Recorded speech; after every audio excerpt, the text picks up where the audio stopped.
Present. So let's go ahead and call the meeting to order at 6:31. This is June the 22nd, 2022. This is a meeting of the Fire Mitigation Advisory Committee. First of all, let me call roll real quick. Rich Bowman. Here. Dan Badman. Here. Kelly Hunter. Here. And David Douglas, present. So I only have one minor issue with the agenda, and I don't think it's that major. We have listed under new business the project prioritization exercise. We'd actually discussed that in the last meeting, but I don't think it's that significant. So do I have a motion to accept the current agenda, or do any of the other members have changes or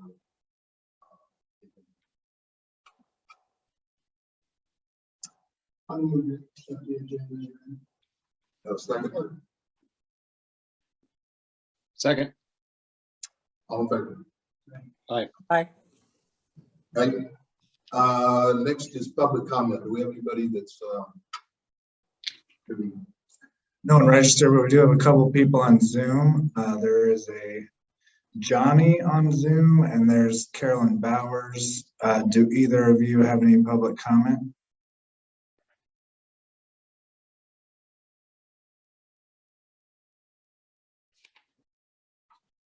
Any of you?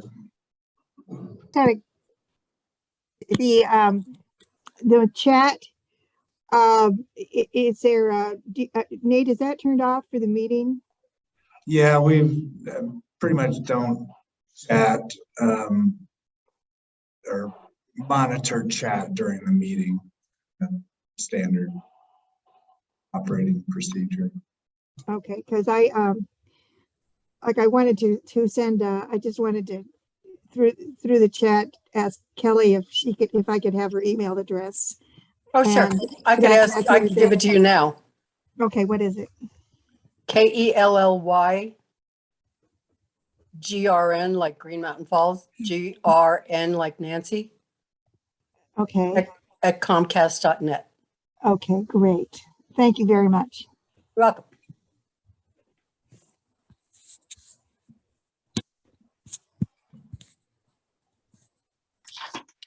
Lisa or any Don, any public comment? Came in just in time for that. okay? Then there not being any public comment, we will move on to the consent agenda for the minutes of our last meeting, May 30th, 2022, which are included in our agenda packet. I assume that everyone has read them. If you haven't, you can just take a quick minute and look it over. My only comment was I didn't realize how rambling I was in our last meeting. It kept shifting from one agenda item to the other and back, and so I'm sure that they had a faithful recording of the minutes. Yes, I like Zoom for that purpose. It was kind of shocking when I read the minutes. We were all over the place. Tried to track. Any comments on the minutes of our last meeting?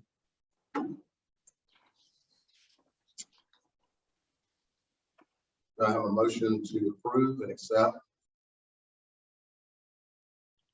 A motion to approve and accept. And Batten moved. Second by Rich.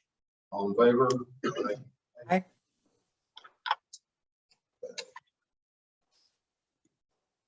Moving to our project prioritization discussion that we had in the last meeting.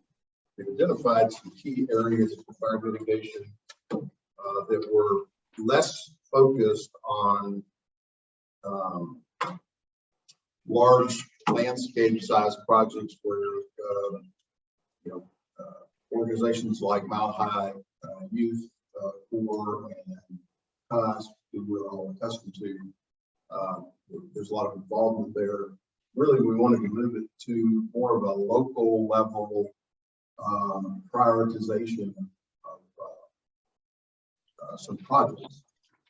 And the 6 that we listed as part of our meeting are in the lower left of the prioritization exercise matrix. And those were listed as chipper projects, homeowner assistance, flash logs, debris removal, right-of-way mitigation, assessments team, and education team. And those were in no particular order. And so our exercise was for everybody on the committee to have take some time and look at this and determine what they individually thought was or were the prioritizations of these projects. And you know, I thought it was interesting that we were all pretty much on the same page. And so I sort of took a stab at how to organize this and color coded, you know, on each of the letters, A, B, C, D, E. So you'll see that E is sort of grouped together. F, you know, so to me, there seemed to be a pattern that you can take that and do an average for prioritization. And the way it came out in my assessment of this was that E is, which is assessment team, would be a homeowner assessment to determine if homeowners' properties are appropriately mitigated, or if there are things that they do to reduce ignition zone and having a protective or a defensible zone around their house. The next thing was education. We talked about that a lot. So it was really no surprise that education assessment came very well, they were the top 2 things on the list. And then right away, chipper, homeowner assistance, flash logging, debris removal. So I would invite any comment from the committee as it relates to this project prioritization, and see if you have any disagreement with what we've listed here in terms of the order of priority.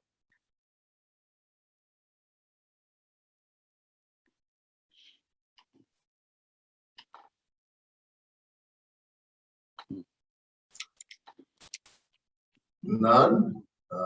Then I will assume that we think there's a formal acceptance required here, but the purpose of doing this was to begin to bring some order around how to accomplish some of these things.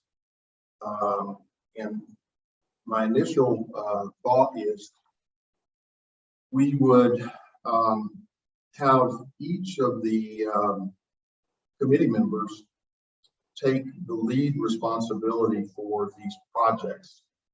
And the initial step would be to sort of do a project scope of work. What is it that we want to accomplish in terms of an assessment team? How many people would be on the assessment team? How would we engage with the local community? Would it be by request? You know, all of the kinds of things that you would think of in order to develop something. So it's really just, how do we define it? What do we think the resource requirements are? What do we think the cost of execution might be? So education would be for the same thing. What sort of education? What materials would we want to present? How often would we want to provide education? Where would it be? Would it be Valley Bush? The you know, small groups here at Town Hall. So again, we would want somebody to take the lead in terms of really building out an education program for our community. So, you know, going down the list for the right of way, there are going to be a lot of issues in terms of right of way mitigation. I think that's going to be a very complicated issue that's going to have costs associated. We're going to have to do quite a bit of work in terms of developing what that project would be, what are the priority areas, what are the skill sets required of people to do work. Could this be done by volunteers? Would it be something that would require funding so that we would actually hire companies to do this? But this is a real issue. All of these are really significant issues for making sure that our town is safe as we make it. So at this point, I'd like to ask the committee members if you have a favorite here on this project list that you would like to take and begin that process of writing a scope for and all of the resource requirements so that we can begin taking up these projects in our monthly meetings and move forward. Or any comments from anybody on this approach to the project? Well, I think for me, I'm more drawn to the education team than some of the other things. We're going to do the booth on Bronc Days, Dan and I, and we'll need people to fill slots, time slots in there also, besides just the two of us. But I am kind of drawn to that education team, if that's okay, if nobody else wants it. There are 6 projects and there are 4 of us on the committee. So, Kelly, I think everybody is happy to have you take education. So I had sent you an email, David, saying that I was interested in the homeowner assistance and assessment teams. Yes. I feel like those kind of go hand in hand, in my opinion, because I can go out and do property assessments, and then with my contact with Byron Spinney, I can then maybe coordinate with his Hope Restored organization and actually do some assistance for the homeowners who need it. Okay. Thank you. I agree with you. I think those two do go hand in hand. Now, just to be clear, what I'm talking about is not you specifically, Dan or Kelly. This is not a one-man or one-woman show. This is you taking the lead, but bringing in other resources to help you execute this. So in your case, Dan, if you were going to go out and do assessments, you might want to have a team of citizens who have volunteered to, first of all, be taught how to do an assessment, and would be part of the assessment team rather than it being Dan Batten all by himself. So are we on the same page there? Well, I don't know what would be more difficult for me, doing all the assessments myself or trying to rally folks to help me. I'd like to do the assessments as well. Okay. So I can help with that. But just training somebody to do assessments, Well, what if you they're had gonna have to spend some time. what if you had a checklist?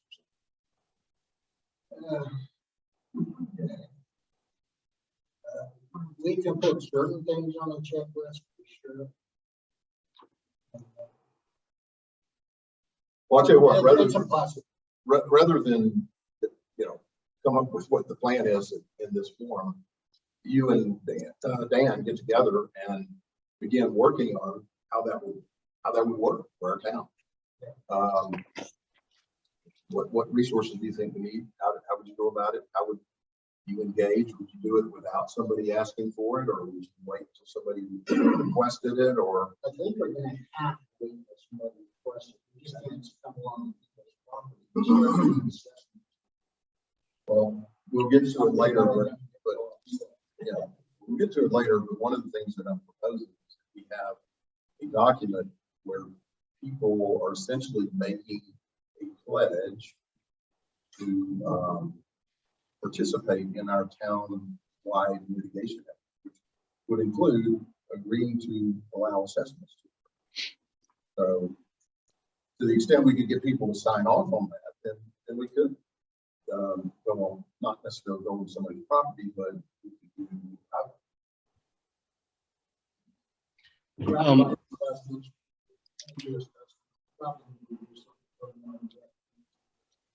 Yeah. I mean, it's drive-bys and Hey, Rich. Yeah, go ahead. I'm assuming that the Green Mountain Falls Chipeta Fire Department doesn't already do home assessments, correct? They do very few, it's on request. Okay. But Steve does go out and do them. Okay. It's usually given in insurance. Well, I mean, if they're already doing it, if Steve's already doing it, then maybe what we should do if we're going to work together on this is that we reach out to Steve and make sure that we're not reinventing the wheel, and we maybe can just jump and piggyback on a program that he may already have going. He does probably 2 a year, 3. Not a huge program. Why don't It's usually at the request of the homeowner that is having problems getting insurance. Yeah, Rich, why don't we talk offline about maybe how we develop that with the input from Steve? Okay. Thanks, both Dan and Rich on that. In the last meeting, Rich, you agreed to accept the sort of lead as far as the slash log and debris removal for the specific project of the Stone Before. Yeah. And to work with Don Walker, who was just tonight. So I'm going to leave you on that, if that's okay. Sure. And then I am happy to take on the rights of way and chipper projects, unless somebody really has a hot burning desire.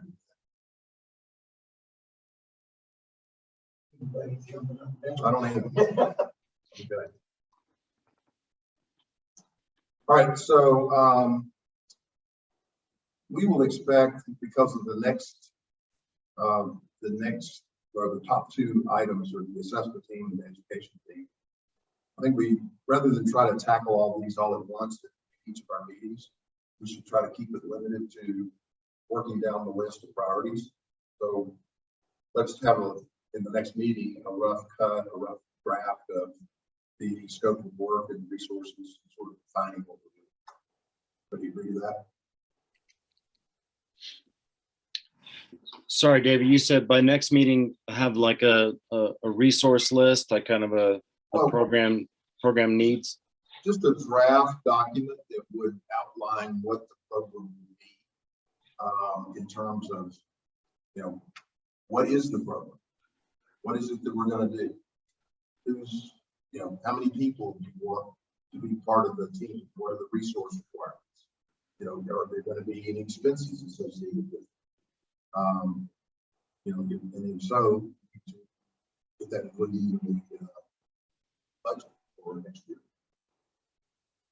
So, let's get the ball rolling here on the assessment team and education team, fighting up what the scope is, and then bring it back to the fire mitigation advisory committee to have as a discussion topic.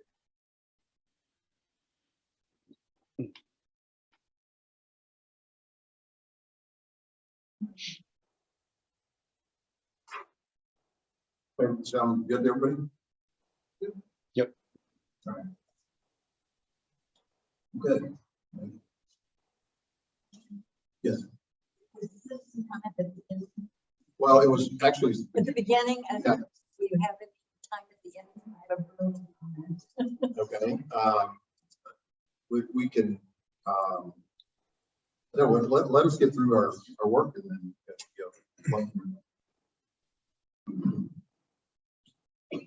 All right, this is the document actually I referred to a few minutes ago. As you all know, the Fire Mitigation Committee is part of the Green Box Mayor's Forum on July 3rd. It's a 1-hour forum. The mayor will have the first 30 minutes, and the Fire Mitigation Advisory Committee will have the second 30 minutes. And we are going to review some of the materials or handout that at that forum tonight. And this is the first document. this one, or is part of the agenda packet for tonight.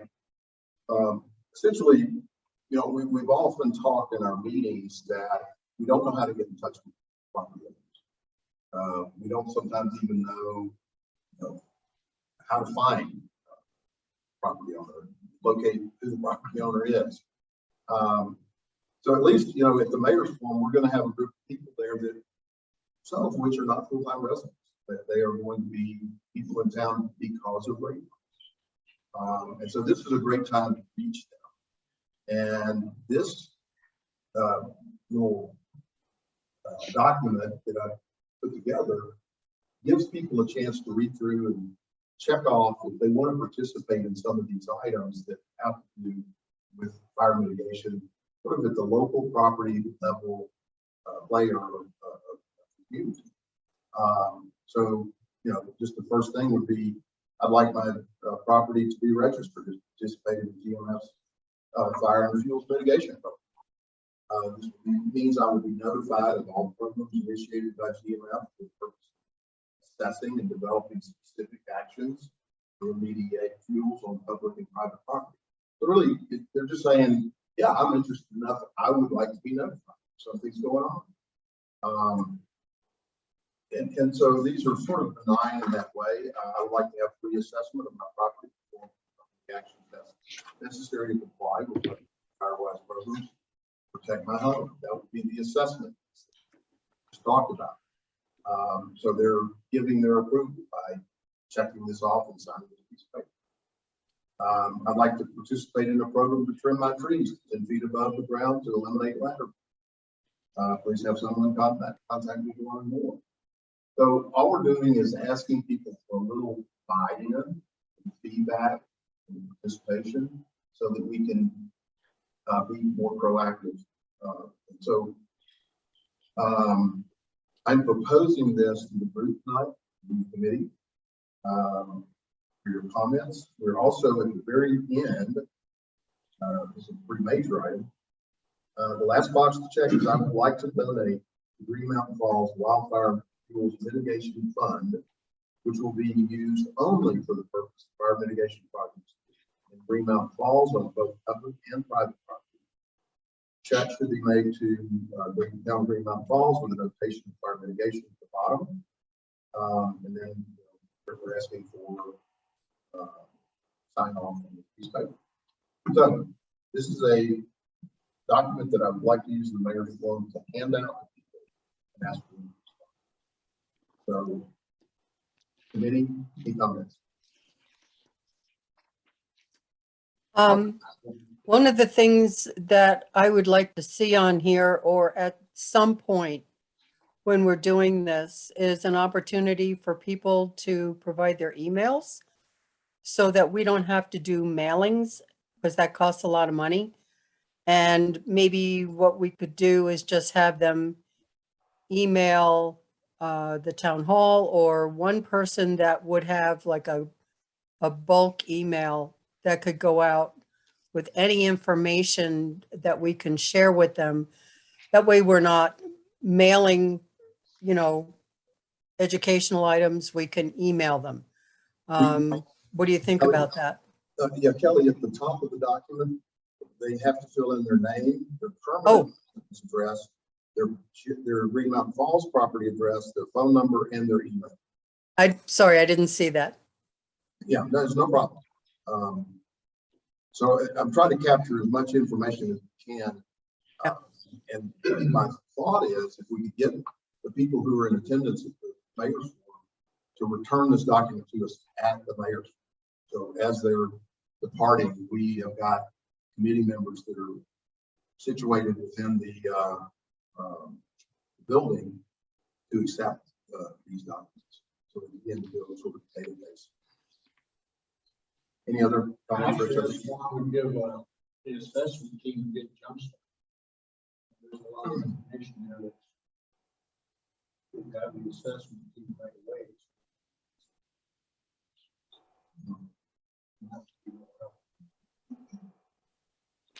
The mayor's forum, is that being held at town hall? I think it's in Sally Bush, isn't it? Oh, okay. All right. It's at noon on the 3rd. So, David, we spoke offline about that. I will most likely be there, but I can't commit to it. So, I think the role I'd like to play in that is that I'll be there to answer questions and just help out with this. Okay.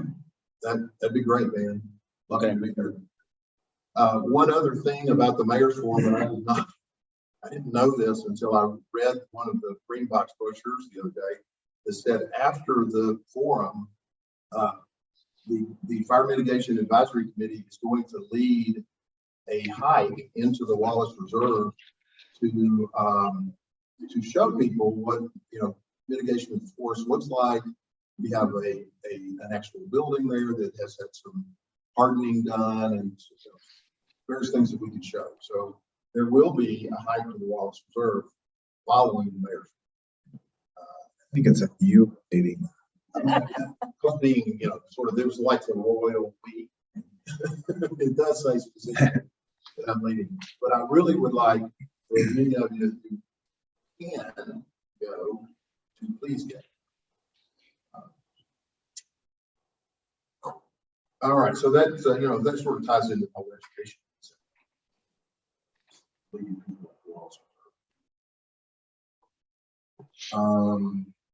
So it sounds like we have pretty much unanimous consent or approval or acceptance of this document for handing out at the mayor's forum. Is that correct?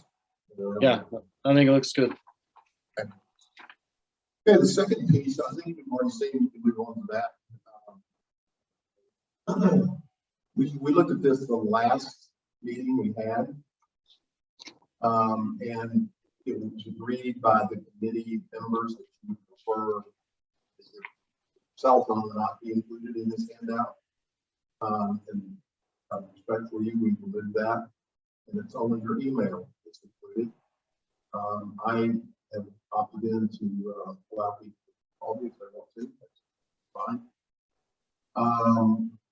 What other changes did we make? All of these links are, we're not going to try and show these because we only have 30 minutes. We're not going to project these at the meeting, but what we're going to do is hand out this piece of paper, this document at the meeting so that people will go back and can go to these links for reference materials on fire mitigation, what steps they may take as individuals. Because this really is going to be an individual private property ownership approach. So, we've also listed the National Fire Prevention Association link. We've got the Coalition for the Upper South Platte, which is doing a lot of mitigation work around our town, in our town.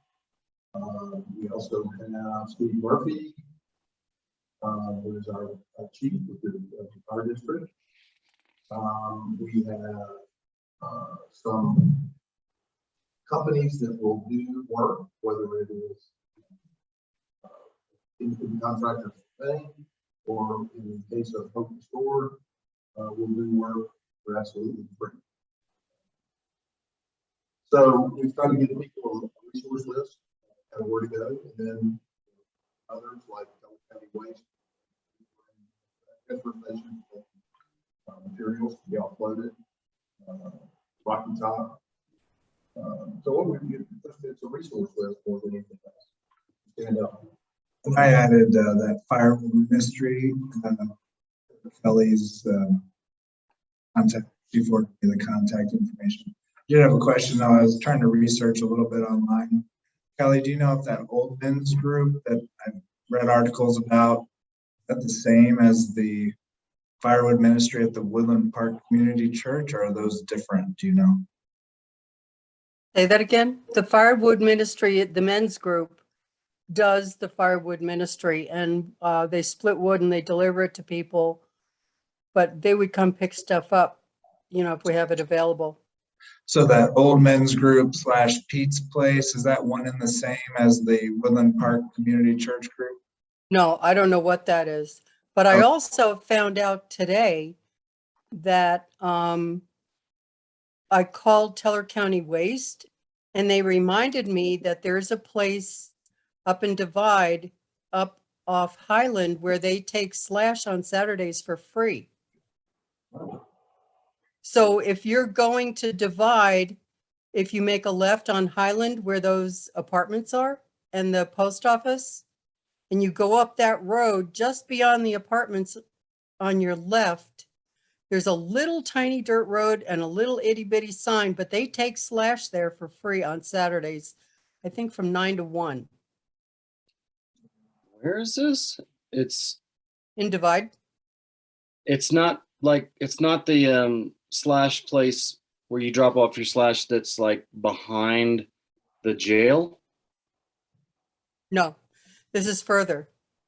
So if you keep going like you were going to go to the light Uh-huh. in Divide, before you get to the light, if you make a left on Highland where those apartments are, and the post office is up there, and there's a clinic up there. Yeah, okay. Yeah, you make that left and you go up the road past the apartments, you keep going. There's a dirt road on the left and it's got a little tiny sign, but they take the Slash there for free. I checked on it today. And it's on Saturdays. Wow. And I want to say it's from 9 to 1. Yeah, when I went up to the place behind the jail, they wanted to charge me $60 for a trailer. Yeah, and that's for a small load. Yeah. Yeah. All right, this must be a different place, but it's very close to the other one. Huh. So if you have an address or something more specific, you can email that to me and Nate. So we can make sure it gets added to this. Be great. Dan, if you're talking, Dave, if you're talking to me, I can hardly hear you. Just get closer to me. Can you hear me now? It's not that I can't hear you. It's that it's hard to hear you. Okay, can you hear me now? Yeah. Okay, I just have to be a lot closer. So if you have specifics in terms of address or directions, if you email to me, then we can make sure that this topic is upgraded. Do that. Yeah, Kelly, I think you're asking me to give you the specifics on where this place is. Yes. Okay, I'll have to go up there because it was Teller County Waste, the girl at Teller County Waste that told me about it. And I forgot, we used to take it there years ago and I had just forgotten about it. But I'll have to physically drive up there and get the information from them and I'll get it to you. Thank you. Okay, any more discussion of this document? Does everyone want to feel that this? the document, you're going to hand this out at the forum, correct? Yes. A paper document? Yes.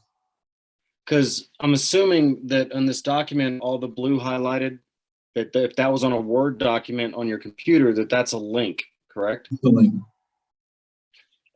So I'm afraid that these won't really help people if we hand them to them on paper.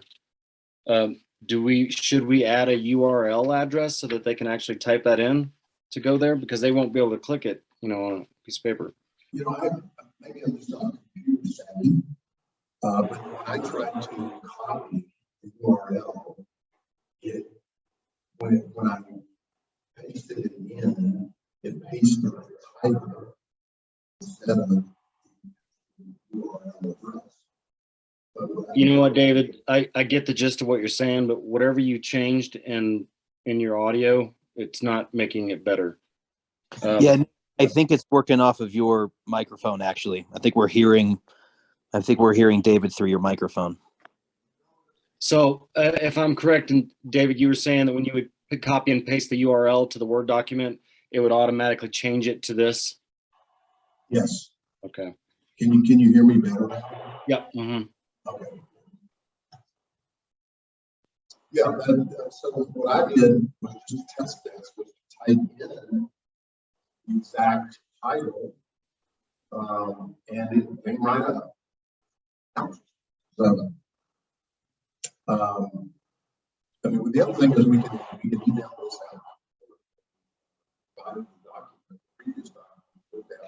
out. That might be the easiest thing, is that if we could email it out to everyone. Okay. Nate, how can you hear us, Nate? Yes. Yeah, I don't know what happened to the audio, but it's really broken. David, I can see him. I can see that he's not driving through a tunnel, but it sounds like he is. That's strange. I think we'll just have to get as close as we can. I don't know why it's degrading. It seemed like it was. Well, Nate, whatever you're doing, saying, we can hear you. yeah, whatever you're doing, Nate, is working well. Okay, thank I have to be the translator. Yes.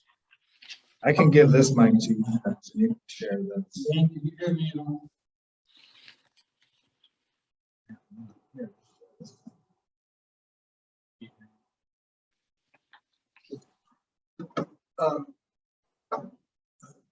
Going back, can you hear me now? Yeah, kind of. Okay. Kelly, Rich just handed me something he looked at on his phone. It says the divide/collection site is a cusp collection site. I don't know if that's a different one or the same one as what you're talking about, but I think Rich can probably email that to you. All right, so back to the issue though, URL, you're thinking that we could try to email this out, but I still would like to give this document out at the mayor's forum because it still has a lot of resource information that I think would be helpful for people. Unless you want to in the, Yeah, I mean, at the very least, they could even, they could even just Google, like, say, for the example, the first one, wildfire reality, town of Green Mountain Falls. If you Googled that, that'll probably get you to the right spot. yes. So, I had planned to show a lot of these sites as part of the presentation of the fall. But we're just so limited on time, it's impossible to try to hit all the sites and really have any discussion about it at all.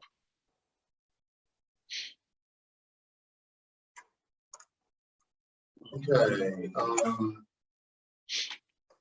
that concludes I am going to show a couple of URL sites on the screen. One will be the document or the map that we've all seen, which maps and shows that Green Mountain Falls is at the very top of the list of the worst and most high probability for wildfire. And that's why I'm going to take this off, is because I want really to get people's attention very quickly that we have a serious problem. It's really the message. And one of the questions that I see coming up, or that I might want Rich, you or Dan to answer, would be what we've talked about many times in our meetings, is in the event there is a wildfire active in our area and the firefighting crews begin to drive through, determine where they're going to defend, what they will defend, what they're going to drive by, what they're going to try and protect. They're going to look at, some residents' properties than others. And if somebody has not done any attempt at remediation or mitigation, probably a drive-by. That house is probably gone. The house is remediated. We have a defensible zone. yeah, I can definitely send that message. Me and Rich, either one of us both could do that. That's pretty much true. You have to realize what's going on. tax. That will all take place. There's other resources. You've given them a chance.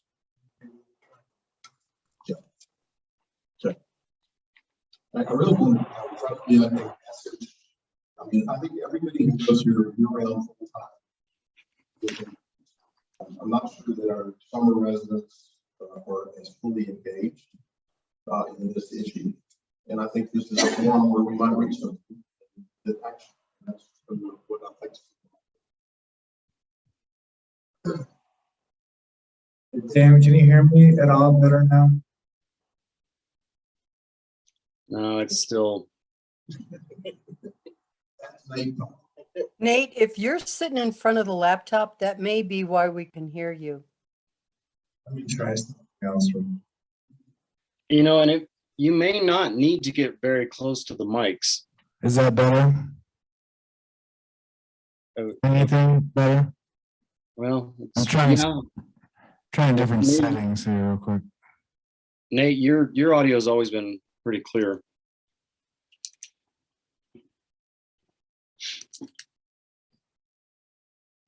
Yeah, it's easy to hear you, Nate. It's just, I'm ready to get off here and just come down there because I can't hear anything. It's all garbled.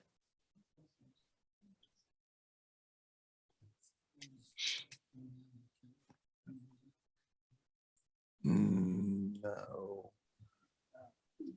David, can you try it again? Can you hear me? Dan? Yeah, This is David. Can you hear me okay? there you go. That sounds a lot better. Better. This microphone. No, I think there's the settings on this Zoom audio, maybe. But here.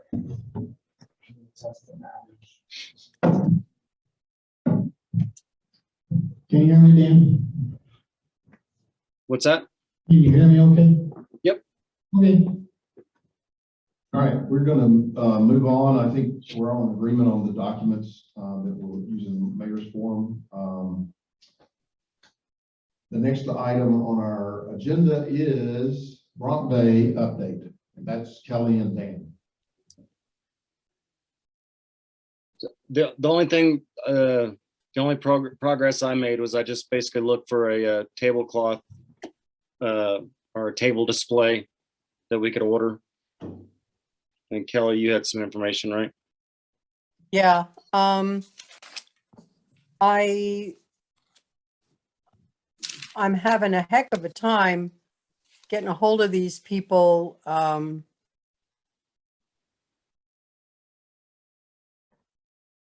on one.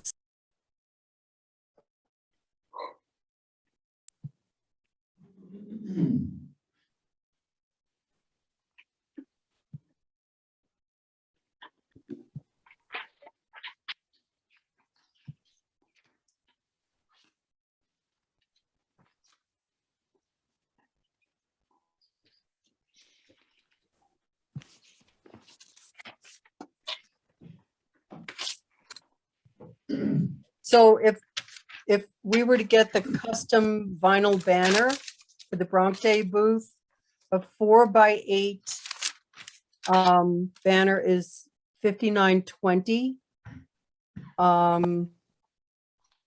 But I'm having a heck of a time getting a hold of them because what they want you to do is a chat and but you wait and wait and wait. It could easily be a half hour that you're waiting on hold. And I've done this twice now and still not actually gotten to talk to a person. But from what I could tell, a 4x8 custom vinyl banner is $59.20. I looked at the tablecloths for a 8-foot table because we can borrow the one from Sally Bush. But they were way more expensive. So I thought maybe the banner was the way to go. And we paid the entry fee or to be in. We shouldn't have an entry fee. I talked to Margaret and I filled out the application. I was not able to complete it online, so I had to print it out and fill it out and mail it in. But she didn't think we would have an entry fee for the Bronx Days booth because we're nonprofit.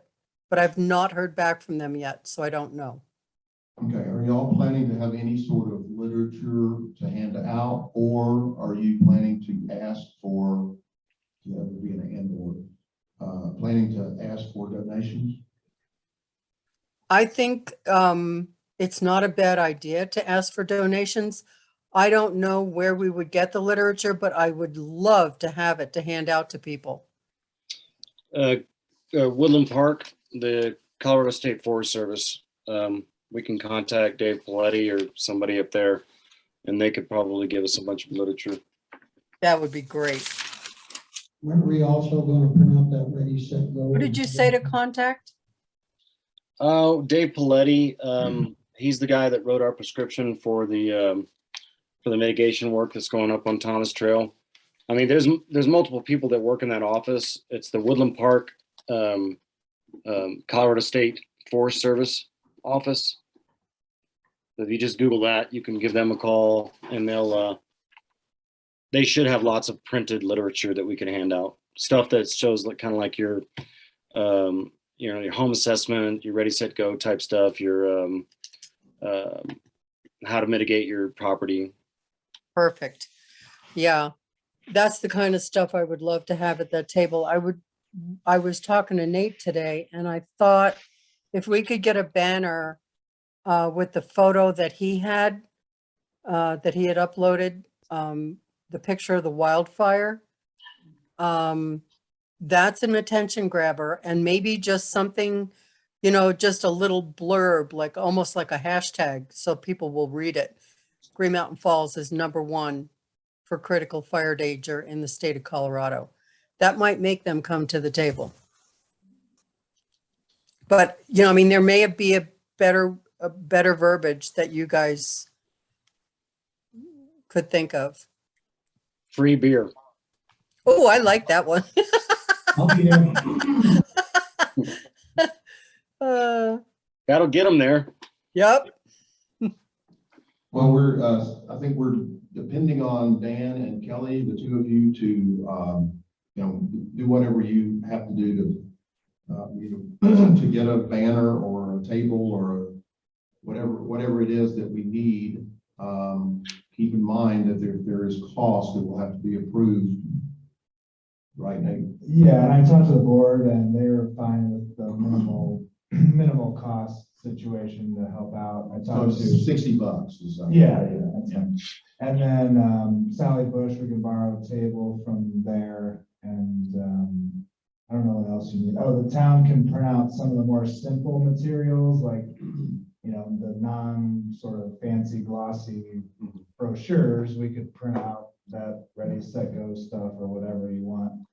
But our printer is not great enough for some of the more graphic oriented handouts. So that might be the kind of stuff we look for from the Forest Service or other places.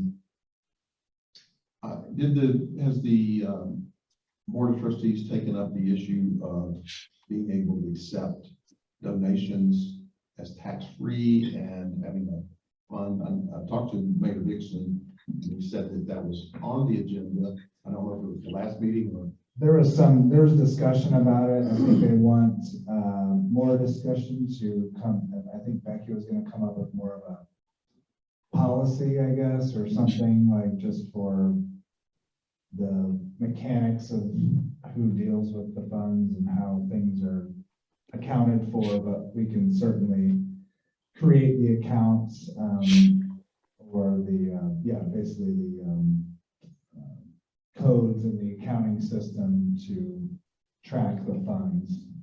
That's not a problem to do that. So you think we're at a point now where we can go forward in asking for donations? I think so. To the Fire Yes. Mitigation Fund? Yes. Okay. You know how the firemen sometimes will have a boot that you can put the donations in? We could do something like that. Whatever you think, what you and Dan come up with is, I think, fine. You want to have a fireman's booth there for collecting money? There was some, there's quite a bit of talk about, at the board meeting, about how to handle like if a donor wants their donation to go to a specific cause. I just think it has to be very clear on the sort of the generic phrasing of it as you presented tonight. I think that's the way to go, at least for now. And then if someone, for some reason, wanted to donate maybe a larger amount of money for a specific use, that might need to have some more conversation or some more clarity around that. But if it's just, you know, a boot with $5 here and there, I don't think that's, you know, people are expecting feedback for that to go to a specific cause. But that was one of the main points that the board discussed in terms of how to make sure, or how to define the donation in a way that, define the expectations for the donors in a way that is both accountable, but also satisfying for the donors, if that makes sense. But so that was a lot of the conversation that maybe needed to happen about what if a person wanted to make a larger donation to a specific thing, how do we handle that? But I guess we'll just kind of cross that bridge when we come to it. I think it's safe to ask for donations at this point, and we can figure it out as we go, but the ball is in motion for doing that. I think Becky was talking about having it annotated as very specific line items. So, yeah, that's something that she's, I believe, going to present, I guess, to the board.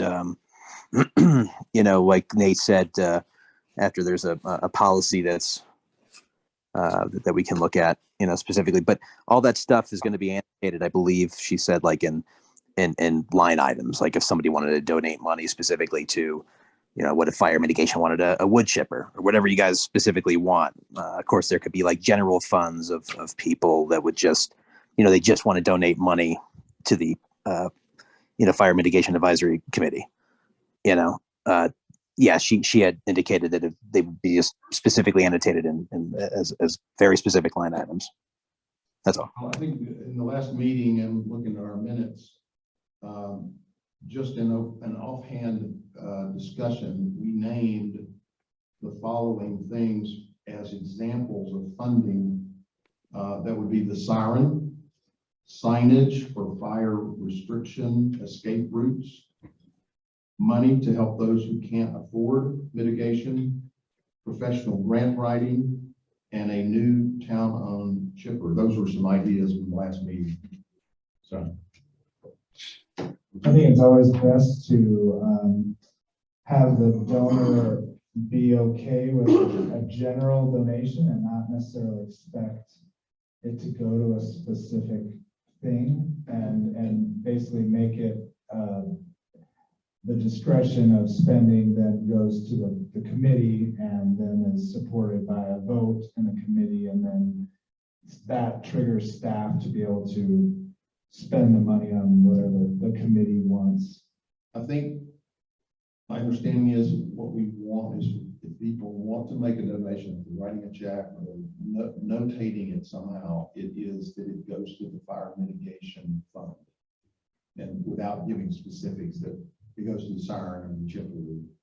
But I think we need to be prepared to tell people that if they're going to give money, what are some of the things that the fire mitigation committee or the town is going to use those funds for? I think that's fair.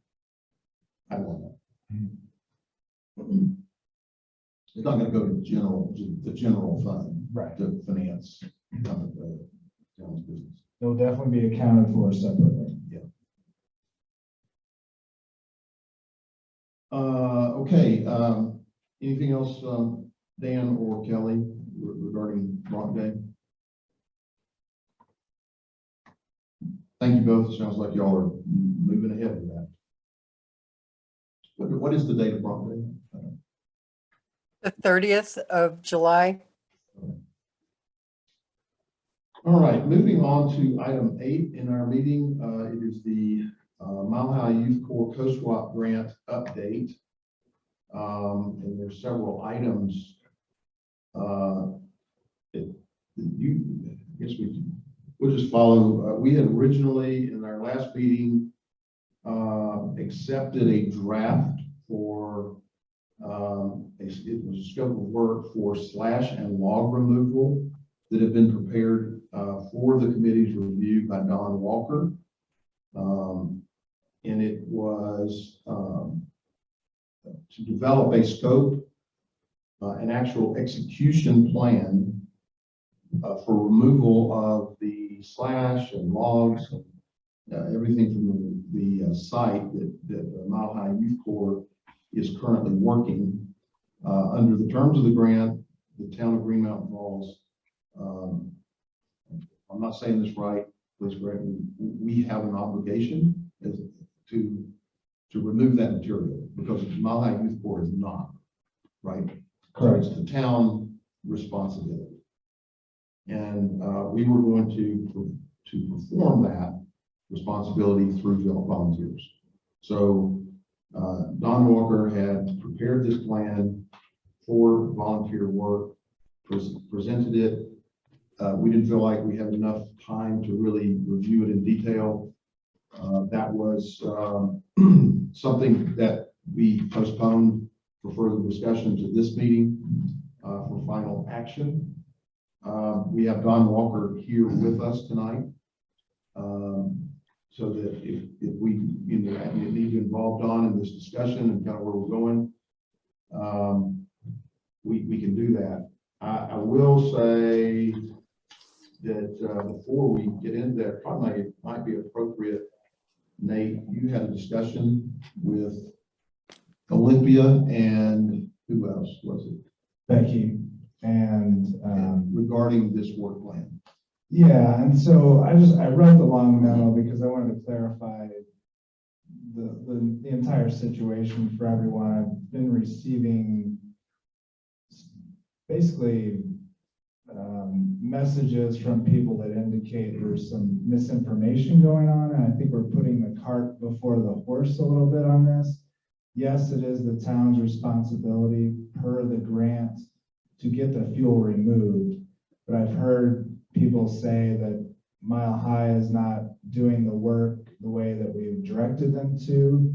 That is not the case. Up on the screen is the actual prescription as included in the grant application. It says, when feasible, cut fuel can be hauled by work crews to designated pickup areas. Town will coordinate volunteer and staff labor for fuel removal and hauling in order to reduce such work by the Mile High Youth Corps crew. And it's been framed to me lately, and there's been some pressure as far as telling them to go a different direction. But I do have some significant questions about the plan as presented. So I was hoping we could discuss some of those issues tonight and then go from there. And just wanted to remind everyone that this is just like the Parks Rec Committee. It's an advisory committee. Just because, people think a certain plan is good doesn't mean it's necessarily the best solution for the town. So I wanted to just throw that out there, kind of reset a little bit on this plan and discuss more and figure out from here where to go. Okay, sounds good. Could you flip to the email that is, I think it's the last document in the package? Yes. And to the very end, because I think that really summarizes the issue. That last bullet point, the winching, I can't read that. The winching situation, the plan, I got that part. i.e. the plan presented.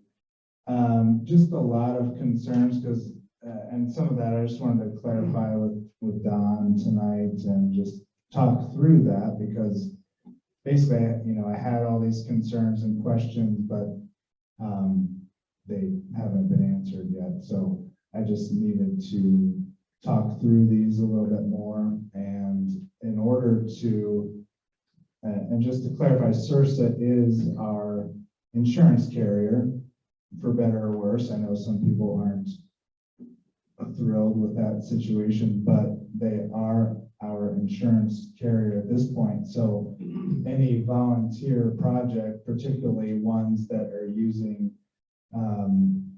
mechanized equipment, private vehicles, and things like that, need to be vetted before approved. And likely there's a cost to that. So it's not just as simple as saying, yeah, that sounds great, let's just do that. We have to, it has to be vetted at multiple levels. So I'd like to read the full paragraph under that point.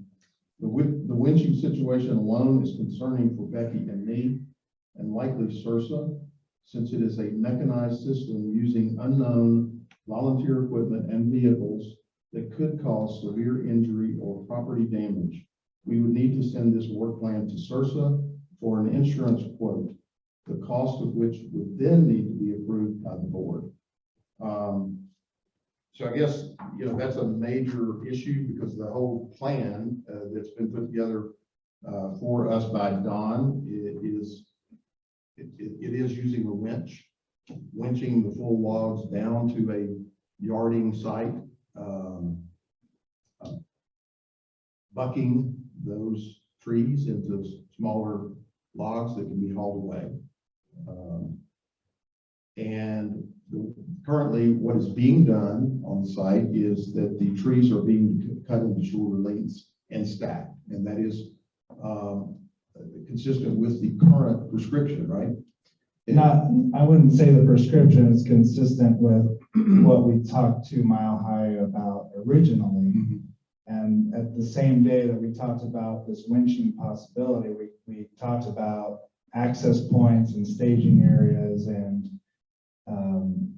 gathering fuel at those sites to make it easier for volunteers to come up and grab that by hand and essentially carry it down. And then that's when Don came up with the winching idea. But I just have a lot of concerns about not only the mechanized system, but just a lot of the logistics. For instance, there's very limited access points along that, and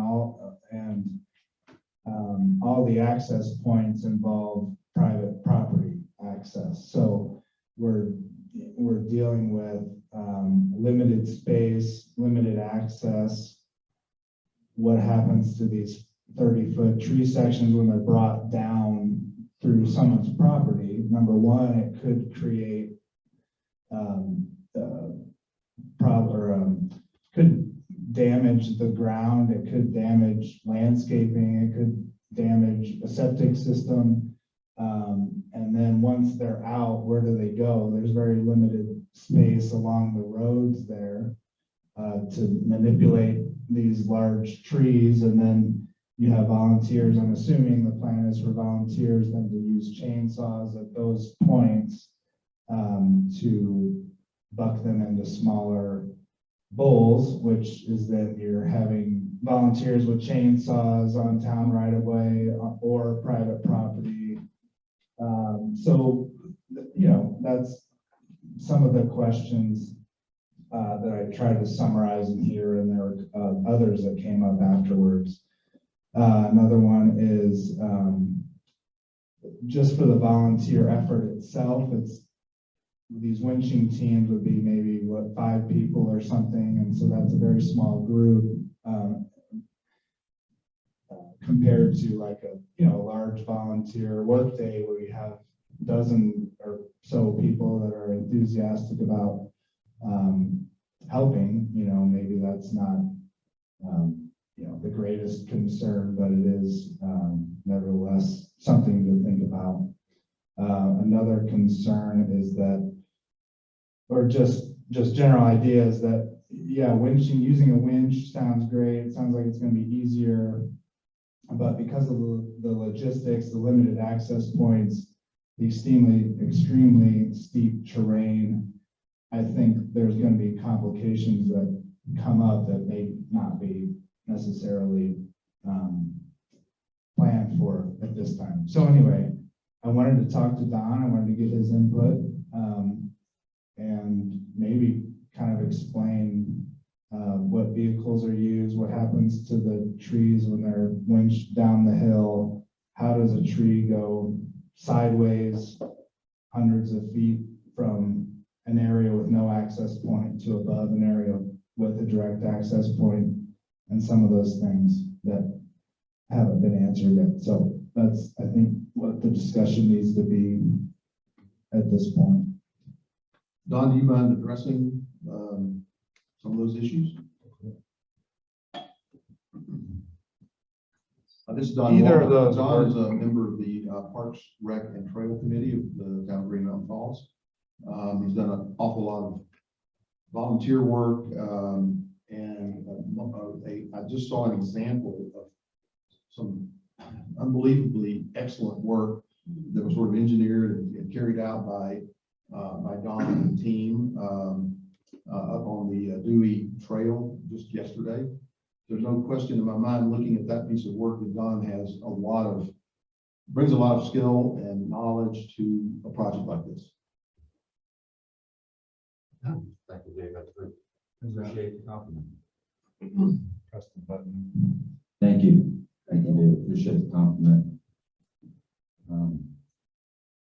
First thing, I'd like to kind of get off on an even keel with you, Nate. I drafted a work plan and brought that to you on May 26th. Exactly what you see today, with the exception of a physical fitness clause that you suggested I add. At that point in time, you agreed for this information to be presented to the Fire Mitigation Committee, so I just don't understand why you've changed your position on this. Can you explain that? Because I've talked with other people who have different ideas than I do. And have thought about it from other perspectives, and have together we've generated a list of concerns. I emailed this list of concerns to you guys last Thursday. I didn't receive a response. What I received was calls from other people and interactions with other people, basically trying to insinuate that Mile High, number one, is not doing what they're supposed to do, which is not true, and two, to put pressure on this process. And there's no rush. So what I understand, the process that we spelled out here and you agreed to, is it? I agreed to consider it. Wait. I didn't say, yes, this is going to be the process that we use. Well, I beg your pardon. I assume when somebody, when I pass information for somebody that's in charge of the project and they say it's okay, then I presume it's okay to go forward with that and talk about that and expect it to come to pass. We are talking about it now. I never said it was going to be used as the method or primary method of fuel extraction from the site. Well, I guess I missed that formality. What is it that we need to do at this point, Nate? Are you saying that based on your memo, my takeaway is that the SOW that has been presented by Don, written by Don, is no longer viable and cannot be considered? Is that? I have asked several questions that have not been answered yet. If we could get the answers to my questions, then maybe we could proceed. But no one seems to want to answer my questions. That's the I thought problem. all the questions were answered when this was drafted and presented to them. Then why would I send you an email with more questions? Because you changed your mind. Hey, Nate, may I interject here? Of course. This is Dan. So I'm hearing that the questions are that there are safety concerns, there are qualification concerns, and there are potential damage to property by dragging the logs down, winching them down. Are those some of the questions, correct? Correct. Okay, so all that needs to be done is how are we mitigating the risk? I think maybe that just needs further explanation as to what level of risk it is and how are we mitigating it. Then the next question would be how are we mitigating damage, or how are we going to deal with damage if it occurs when we're dragging the material out of there? So, Don, I don't know that your plan is not viable yet. I think though that it's rightly those questions are rightly asked in my opinion. Winching is sometimes a dangerous affair, and if it can be further explained by either you or whoever might be performing the work to put minds at ease, if you will, that may be the way to answer that question. Well, I'm here to answer any question that I'm able. I just wanted to get the conversation started off on an even kill. And so when it's insinuated that I put out misinformation, I disagree. I have an understanding with Nate. It's honest. I respect your authority, your position, and the execution of this contract. And I'm here to bend the will of this committee to get this thing accomplished. We're all after the same thing. It's just we're in a mid-course correction. It's very hard to navigate. I don't think we're in a mid-course correction. I think that the decision on how to extract fuels was never made. Why didn't you ask me that when this information was presented to you? Well, we sat down and had a conversation about it. Excuse me, Nate, I think we're gonna be beating a dead dog here for a little while. We have quite a bit of time to figure this out. And I think it's pursuant to all of us to sit down. And if there are problems with the plan, work through those problems. The Fire Mitigation Committee has not approved any plan as yet. I've read the plan. I had a couple of concerns and I planned on addressing them with you. The time factor I see is with Mile High and how they are, felling and What do you mean by Trees. time factor? well, they're bucking. If they're bucking the trees in such a way that we can't winch them down efficiently, it kills the whole plan. Well, if they're meeting their contract, then we have to revisit it. If they're leaving them in 30-foot lengths, which that was a new one to me. I thought they were in shorter lengths. A 30-foot log is pretty heavy. And if we want to move it, we need to sit down and discuss it and look at it and decide how we want to do it. And insure it. Well, yeah, sure, of course, and I did have a couple of questions about the 1,000-foot drag and stuff of that nature. But that's something we can work out and see between now and then. Basically, the plan is a very good plan, but we have to look at some aspects of it to make sure it's going to work. I haven't been up there and looked at what they're doing. I don't know how long those drags are, and I don't know how much property it's going to go over. So I would say in the next couple of months, we should be able to come up with a plan, come up with volunteers. I've started working on a few other things, a list to keep track of volunteers, keep track of their experience and things of that nature. But I don't think this is something that has to be settled immediately, because my understanding is we're not going to remove that stuff until next July. Is that correct? We talked about That's what next was spring. We talked about next spring, summer. Next spring, summer? Okay. We have a question. Yes, John.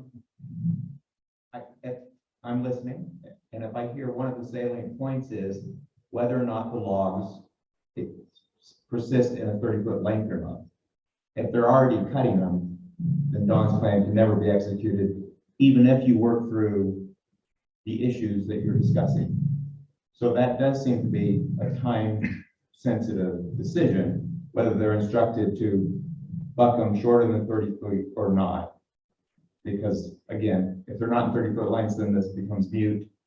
The decision's made. You can't winch. You can't go You back wouldn't and winch things. unbuck them. Yes. So that's what That's I a valid hear. point. That's a valid point that goes to the issue of time sensitivity. So 30-foot logs are long log. And I'm not sure how dry it's going to be in 1 year's time. It should be dry, but the alternative, I think, is in the first sub bullet point under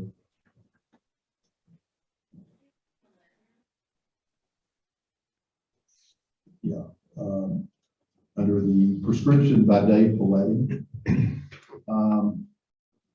the last sentence that we're scrolling away from point here. That's what this will allow for a relatively straightforward plan for fuel removal. Would enable, Wood, which is able to be hand carried or wheelbarrowed out of the zone with no winching involved. That's So- what they're doing now. so really, we either have a winching program, right? Or that's the option, is carrying it out by hand or on a wheelbarrow, right? And so we're really at a point of talking about which of those two is most viable.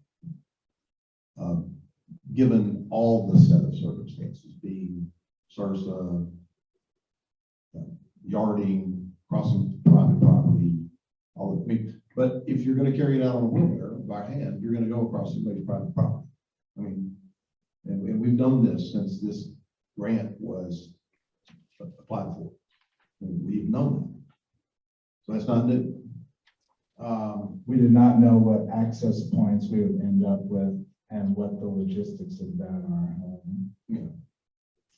Are they leaving 30-foot logs currently? No, So they are already in the process of bucking them up smaller? Yes. correct. Okay, well, my thought on this is that they can't be unbucked. But if they're left in 30-foot logs, we then later have the option to decide whether they need to be winched or not. If we decide that they're not going to be winched and yarded, then they can be bucked up later. By whom? I don't know who. That to me is the volunteers, right? Not necessarily in my plan, no. I'm just saying that if we want, Let me clarify that. It's like, the bucking should occur in a staging yard. Where it's safe, it's flat, it's free to play, but trying to buck something on a 45-degree slope is very dangerous and difficult and should be done by skilled sawyers. Okay, good point. And the sawyers will be gone by next spring. The skilled sawyers. Right. I wonder if there's a possibility for any demonstrations. A demonstration of Don's plan? Or I shouldn't say Don's. Correct. Say the current SOW that is before the committee. Is that what you're asking, Nick? Yes, if there's a possibility of a demonstration at all with Don's plan versus, other ideas as to how to remove now these smaller cut balls. Combination of the two. I don't know. That's up to you guys whether that's even a viable option. what are the buck sizes now? It looks to me like they're 36 inches or 48 inches, somewhere in that range. Some are long. I mean, I walked through there the other day What I don't understand is, I've also walked the Thomas Trail at where Cusp is currently working. I was out there this afternoon. And they are doing exactly the same thing. They're stacking cut wood. And they're not bringing it down. It's gonna stay up there forever. So I guess I'm confused about why we're, in the position that we're in at this point of having to bring, these cut pieces of wood down off the mountain if Cusp doesn't have to. Because Cusp uses, well, the Swift crew was the one doing that work, and they have done lop and scatter, but I don't know why it seems to be a little bit different now in that area than the way they did it before. Before they would leave larger trees just bare as part of the lop and scatter and not spend time cutting them up. I don't know why that changed. But I guess for this winching, I would have a couple of questions that we would need to answer to move forward. I guess in a case of where a tree is in the middle of the slope, where in the middle of two access points, let's say, how do you get it sideways and how do you get it down without potentially creating a ditch, a drainage ditch, essentially, that then has to be repaired for the homeowners? There's a skid cone that's attached to the front of the log. A choker chain's passed through the skid cone, and it helps protect the environment. How do you get it sideways from hundreds of feet away from where you can get down through an access point? Snatch block. Whose truck is the winching truck? It can be a truck, it can be my truck, it can be a tree, it can be a pole. It has different access ways to secure it. And so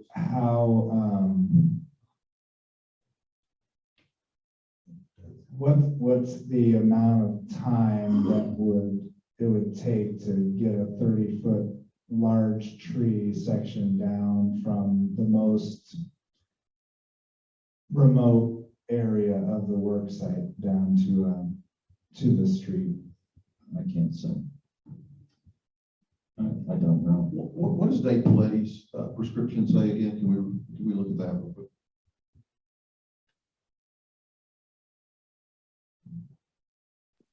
And what I'm interested in is his prescription as it relates to the materials.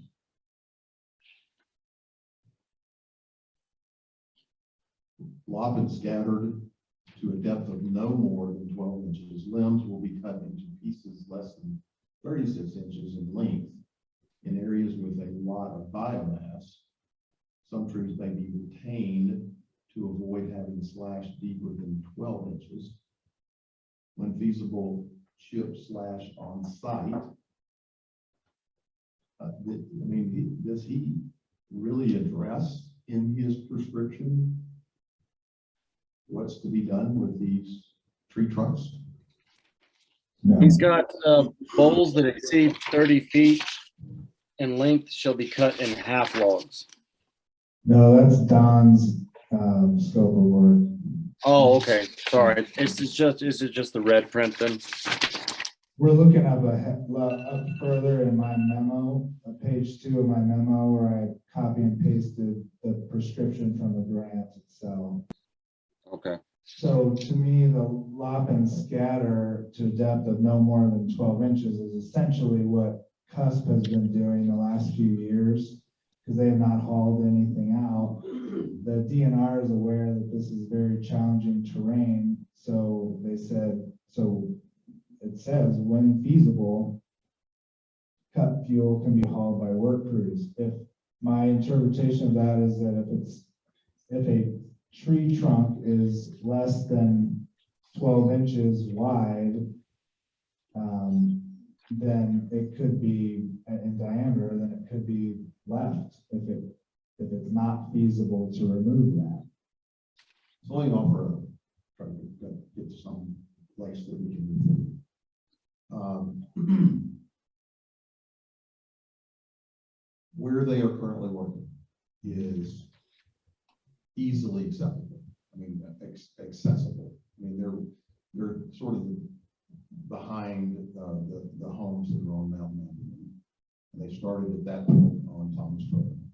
So everything that's been done up to this point and will be done over the next week or two is still going to be relatively close in terms of being able to pull whatever off the mountain. Right? We only have 2 access points, Kelly's property Right. and another property on the east or south of Mountain Avenue. It's not like we can just drag straight down on anyone's property. There's only been a handful of people have replied to allow access. But as they continue to work to the west, you're getting further and further away from those 2 access points to get it all, right? There are 2 more access points as you go west and around that corner. So they're about equally spaced. There's one close to your house. There's one close to the big lot off of Rock Street that we've been going in and out of. There's one at Kelly's and there's one at the East Mountain Avenue. So they're spaced relatively equally around there. I think there's 5 total. So we've got, at this point, we're 2 weeks into this project, is that right? 3, I hope it started June 6th. June 6th. And how many weeks is the project?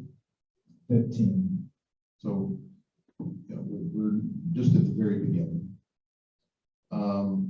Does it make sense for us to have a meeting with you?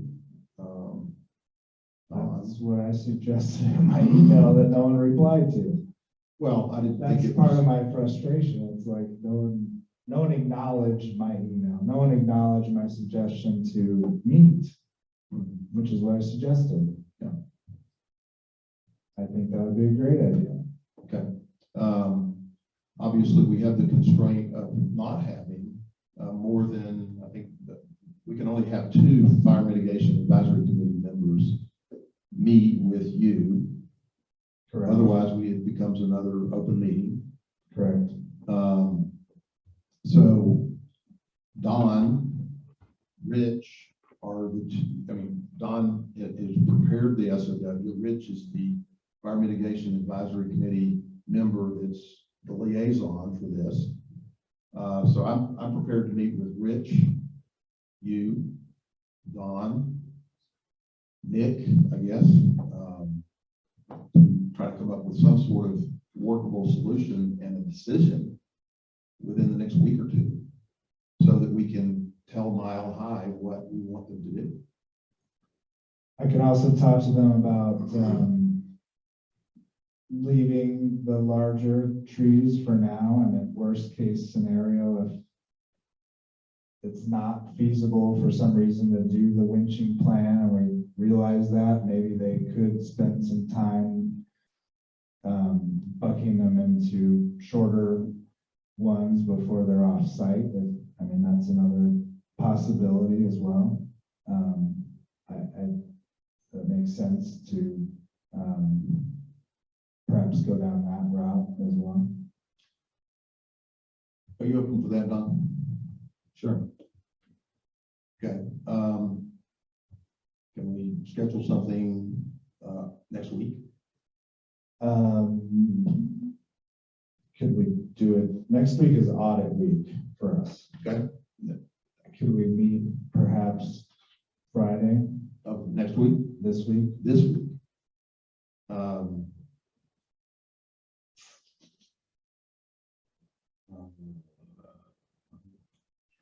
Or tomorrow? Or Friday of next week could work. Hopefully we'll be nearing the end of our auditing process. Okay, yeah, let's do it Friday next week. a lot going on right now anyway in town. Can you do that? I believe so. That will be the, Third number. First. July 1st.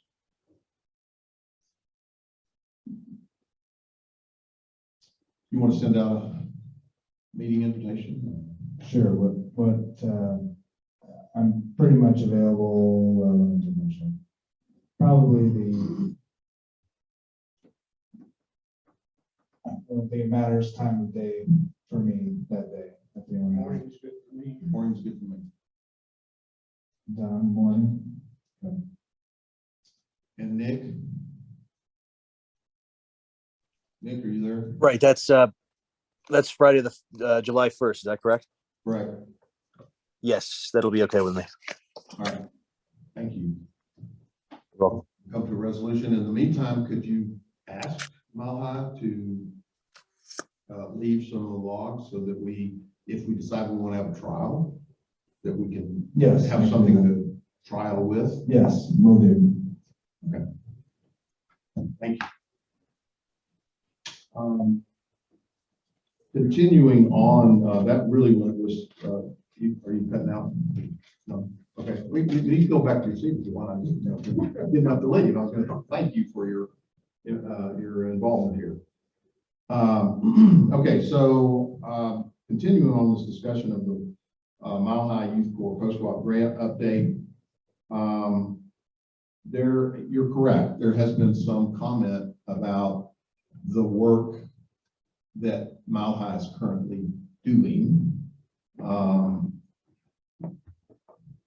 And Dan, you have walked the site and just recently, what were your, and you're speaking from a position of a lot of experience in this.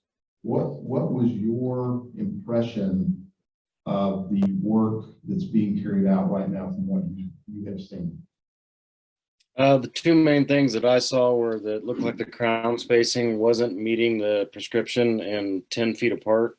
And the other thing was just, I don't know if the prescription says for flush cutting, but there are some stumps that are left that probably should be taken down, in my opinion. The main thing was the 10-foot crown spacing. It looks like they're not taking enough trees. I can talk to them about that. I also asked David Paletti if he would come out and walk it with me again, just to kind of update or get his perspective on it as well. I haven't heard back yet, but hopefully he can do that pretty soon. I did talk to them about the stumps because I noticed those too, and they did say they were going to go back and take those down more flush to the ground. Those are just remnants of some of the training cuts because they still have members of their crew that are basically still going through certification training. So that's kind of part of their process, I guess. They have a really hard time staffing this year, my understanding. So they have a lot of people that are being trained on the fly. Yeah, that's kind of what I thought. That was probably the scenario. But I think a good comparison, because we have them both active at this time, is the work that Swift is doing. And I mean, when I walk Thomas Trail where Swift is working right now, man, you talk about, it's almost clear cut. There is, that 10-foot spacing is very apparent. Mm-hmm. It is not apparent on the Coast Guard grant. Okay. I mean, they're far from getting to the prescription, in my opinion, and I'm not nearly as knowledgeable as Dan or Rich for that matter. But I think there are others in the audience tonight who have also walked it and have made the same observations from an untrained eye. I think when you have citizens who kind of look at something and they go, "What? Doesn't look like what?" I mean, it suggests that maybe we ought to, in our role as the overseer, need to be overseen. So, Will do. because we certainly want this to be done according to the prescription at the end. Correct. Okay. Item B, where we have Mile High Youth Corps reporting coordination. Just an update to say that I met with them and they're going to start sending me their actual statistics per week or what they've gathered so far. They have forms where they tally all the trees cut. I've asked them to also provide species cut as well, and then I'll talk to them further about this. But they also have a reciprocal form that basically allows us to rate them on the job they're doing. So the input tonight is definitely valuable, and I encourage anyone to email me or let me know of any thoughts or concerns at any time, and I can relate that to them via these forms that I basically fill out for them every 3 weeks is what they want. So, but they've been very responsive to, you know, any communication or concerns I've had so far. So that should be good. Great, thanks. I don't have anything else with regard to the Mile High Youth Corps or Coast Guard grant. Does anyone else have any final comments before we move on? Okay, then that brings us to the cusp mitigation work update. Nate. So Adrian stopped by yesterday. Swift is done. They are not able to continue with that situation. I guess the crew is coming from a different facility than they did last year, so it added another hour to their drive time. It just, in the end, they were only working basically like 3 hours a day. And so it just wasn't a feasible situation to continue. So Adrian is reworking the cost per acre numbers, and basically we'll just update the contract with them, but they are going to continue with their own crews, in-house crews, I understand. So that's quite a change there. So anyway, they're gonna continue, but they're gonna start next on the Iona Scott right-of-way area, and we were talking about how to remove fuels in that area as well. And one thought I had was perhaps we could do a winch demonstration on that area if we wanted to kind of see how that works, kind of a trial case. It's only a ½ acre total, and then there's 3 streets that basically intersect that area. So we thought maybe that'd be a good test case demo spot for the winch process itself, if that makes sense to do. But other than that, I'm gonna meet up with them again and just walk the area one more time, just so we're on the same page on the boundaries. I sent notice to all the property owners that are adjacent to that right away, and I've communicated with some. There's no real concern about taking, trees that need to be taken. So, so I think it's a good situation to move forward on as soon as possible. So when you say that my understanding is under the grant that we are working right now, there was to be 19.5 acres remediated along Thomas Trail in this year. Of town-owned property. Of town-owned property, right. So how many acres have they completed at this point? I'm not sure. I can ask him for specifics next time, but I don't think they got very far. They've been working. I was surprised at where they were working. It was kind of up just right behind us, which I thought they were going to be working more to the west. That was kind of their eastern boundary, because that's right where the co-swap boundary is, that fencing and everything that Don and I put up. They were just west of that. And in fact, they cut some of the trees that our fencing was posted to. So I'm gonna have to go out and do some fence fixing on that. But anyway, the fence is up as best as it can be now. There's damage to the gate that I've zip tied together and is kind of holding for now. But anyway, so yeah, so that where they started was just west of that border between where the co-swap parcel ended. And they were gonna just work west and work uphill and just do as much as they could to cobble together that 19 acres, but I don't know, it's probably gonna take a while for them to meet that with their in-house crew. Are they going to include the Island Scott tract as part of the 19.5 acres? Yes. They are. And I suppose if we wanted to change that a little bit, we could potentially, I mean, I'll talk to Adrian more about it. We could potentially do other town right-of-way areas if we thought there were some that were beneficial or valuable to do. Because I think some of that terrain that they were hoping to do up behind that CSU water facility, or some of that's just so steep and rocky that it would be almost not impossible, but just very, very time consuming. So I haven't talked to them about that, but I don't know why that wouldn't, specifically, but I don't know why that wouldn't be an option. If we wanted to identify some other right of ways, maybe as an option for them, we could. Well, it'd be nice to get a clearer picture from Adrian as to where they are, how much, they have left under the grant so that we could start considering other areas for them to work for their crews. I mean, Adrian has promised us for over a year that he would get the eye on the sky as part of this deal.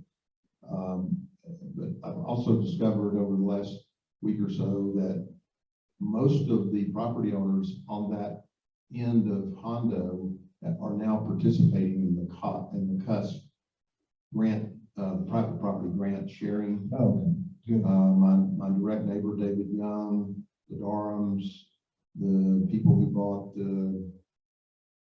Dick Bratton's house, I think have all entered into the CUS grant program. So we've got a lot of participation up in that area, which is very gratifying. And if we can get Iona Scott, then, I mean, we're really beginning to make a lot of progress along, that upper portion of the mountain and down in the town.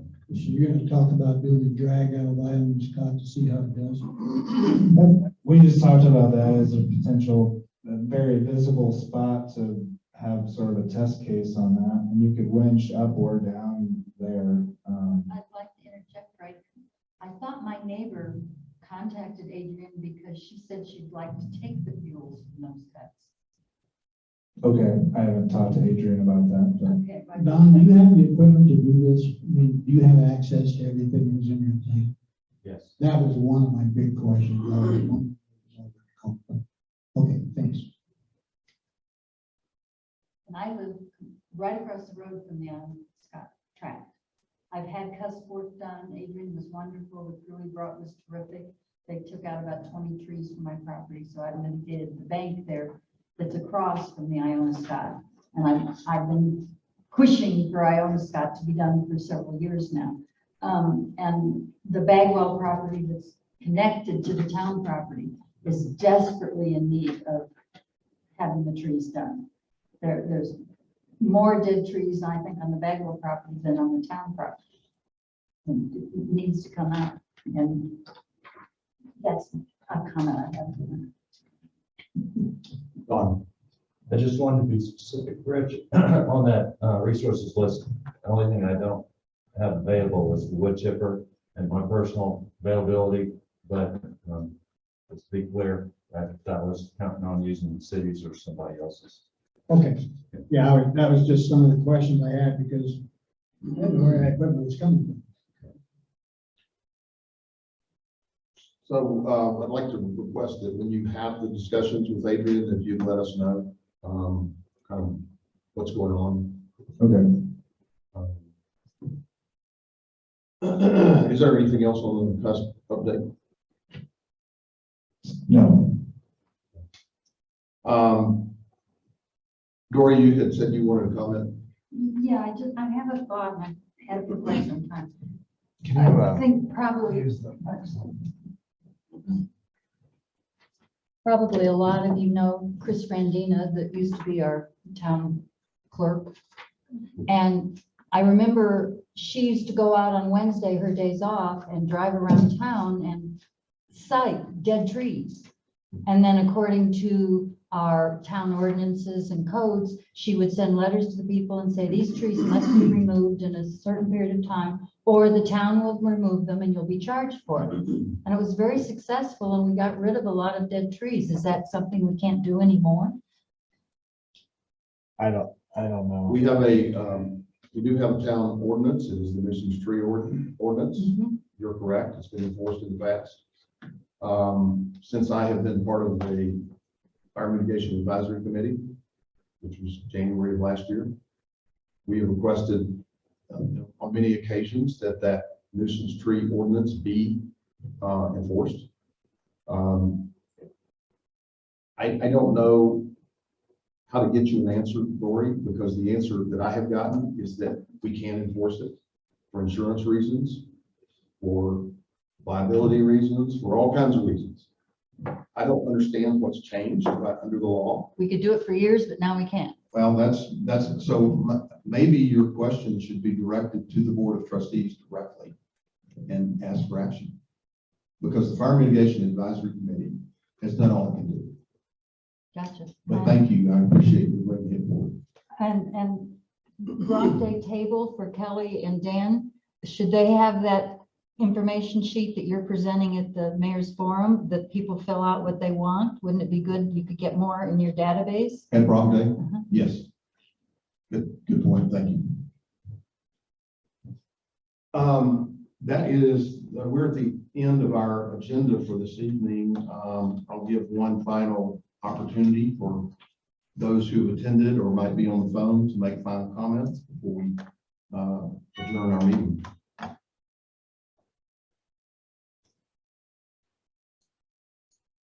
None, then we adjourn this meeting at 8:17. Thank you all.